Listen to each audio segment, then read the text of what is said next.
Hey everyone, it's Abra, and I'm back to give my 2 cents on Aaron Lopresti's Wraith of God, Blood Hunters. It's the second book in the Wraith of God series, and so let's go ahead and dive in and I'll give you my thoughts. I really enjoyed book one, Wraith of God. I did a review of it sometime last year, and I was eagerly looking forward to the sequel to this one. We had a little bit of a wait. Aaron was very ambitious, and he wanted to put all the love and everything possible into book two. Unfortunately, it took a little while to draw because he gives you all of this great goodness here. Tons of pages. You get several backup stories. Definitely worth it, but I'm jumping ahead of myself.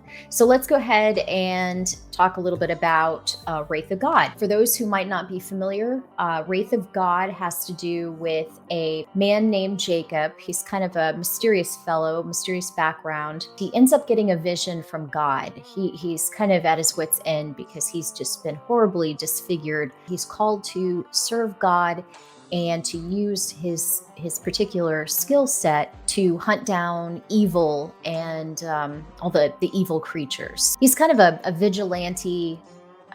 Think of maybe the Shadow or the Lone Ranger, but kind of more of an anti-hero. He's all about just carrying out God's will and vanquishing evil. Early on in his career, he ends up coming across a woman named Esther, who he's immediately taken with, but he's still kind of fighting because he has this higher calling from the higher power. He ends up kind of pulling something shady. At the end of the book, she discovers what Wraith did. She's angered by it, devastated by it. What the Wraith ended up doing, tricking her, has caused her to call into question her faith.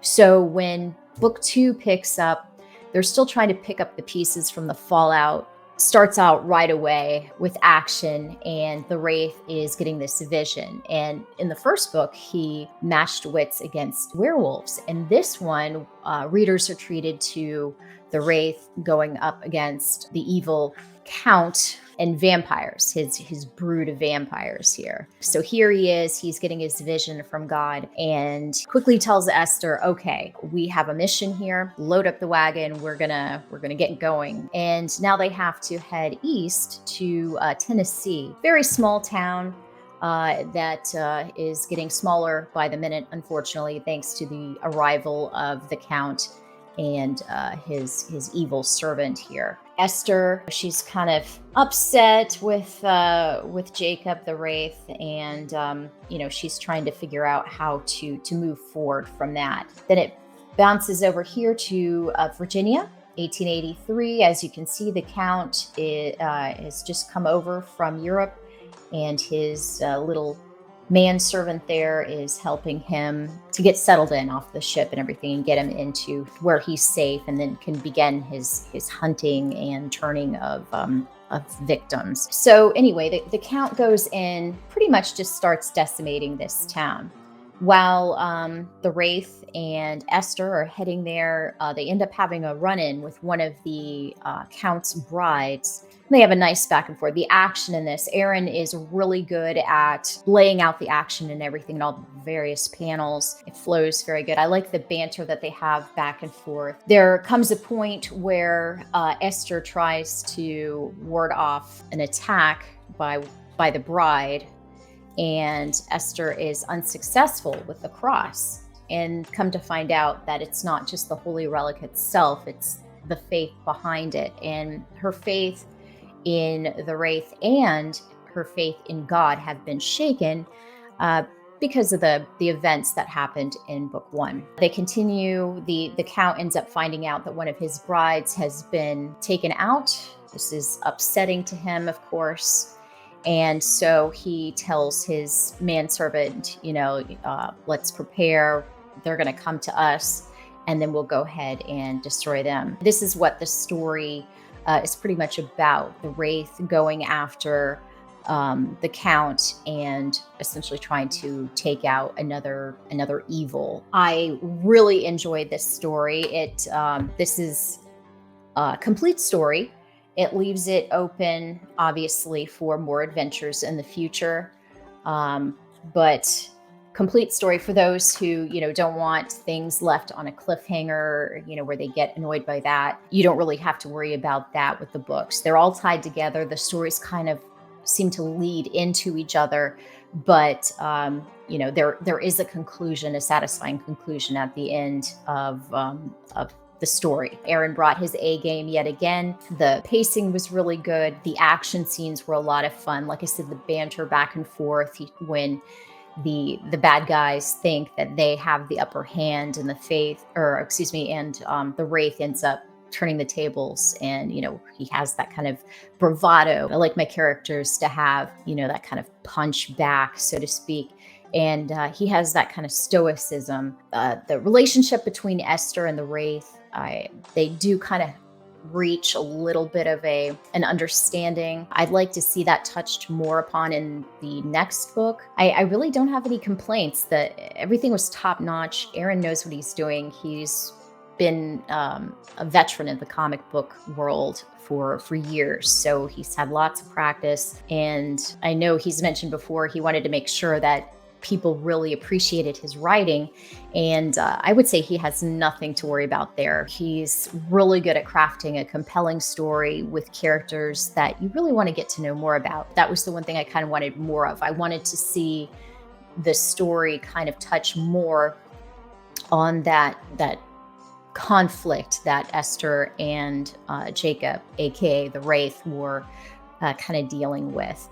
I love the themes of faith and God, and how, if you don't have faith in God in your life, that can kind of leave the door open for evil to come in. I like how Aaron's touching on the supernatural creatures. So in book 1, we get the werewolves. Book 2, we have vampires.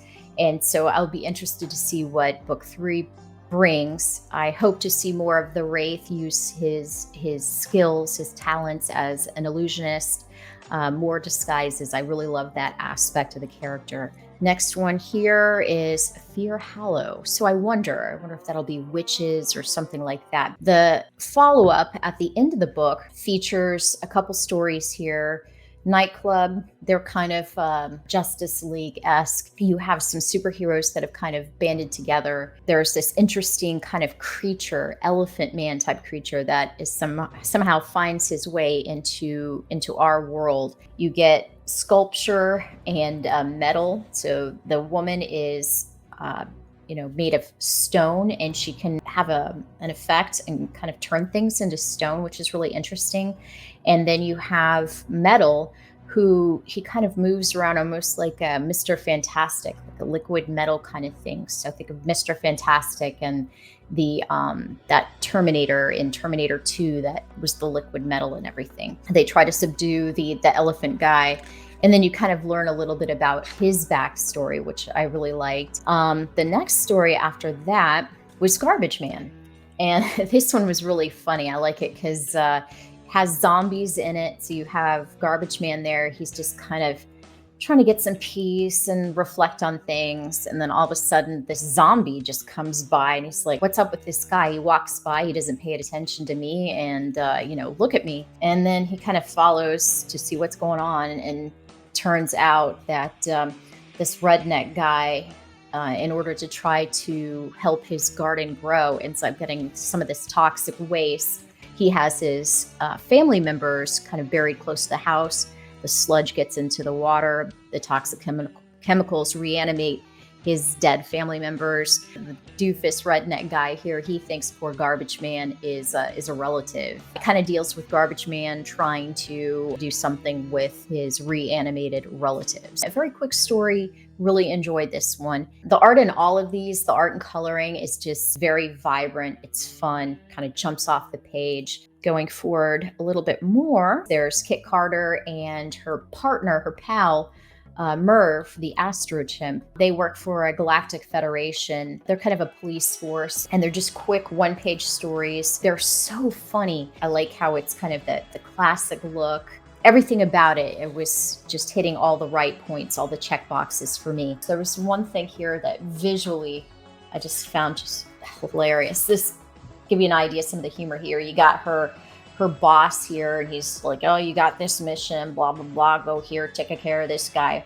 And he's wearing a space helmet and smoking a cigar. It's just hilarious. And so by the end of it, you just, the smoke is just filling up in his helmet. And by the end of it, you can't see him at all. And he's just like, are you gone yet? The dialogue and the visual gags were just hilarious. All in all, I am very, very impressed with Wraith of God, Blood Hunters, and the follow-up stories. Aaron Lopresti is a great creator all around. I would recommend when the third book launches, definitely get in on that. You won't be disappointed. So thank you so much for watching. This is Abra. Until next time, take care.